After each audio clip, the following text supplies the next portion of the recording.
আমার বাপরে আমি জীবনে একদিন বলছিলাম, একবার, আব্বা আমি এই মাদ্রাসায় পড়তাম না, আমার আরেকটা মাদ্রাসায় ভর্তি করান।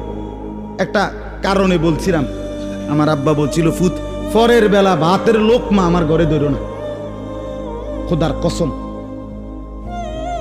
এক লোকমা ভাত খেবে না। হ্যাঁ বলছে, আমি যে মাদ্রাসায় পড়তে দিচ্ছি এখানে পড়বা, নাহলে যাও বাইরো, তোমার ভাত তুমি খাও। এমন বাবার সন্তান, বাবার কঠোর শাসন ছাড়া সন্তান মানুষ হবে কিভাবে? কথা কর না কেন? ছেড়ে দিছে ফোলাইনেরে।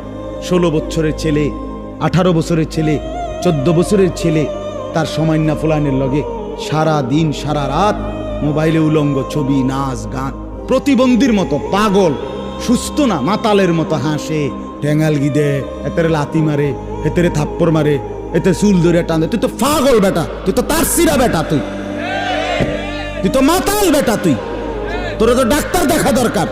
পাবনা আমার পরিচিত লোক আছে, আমার তে নাম্বার নেও বেটা। আমি কিছুদিন আগেও মাহফিল করে আইছি পাবনা, আগস্ট মাসে। আমার পরিচিত বহুত লোক আছে হেনে, তোমার হেনে মেন্টাল হসপিটালে ভর্তি করে। ছি ছি ছি ছি, আপনি বলেন এটা সুস্থ?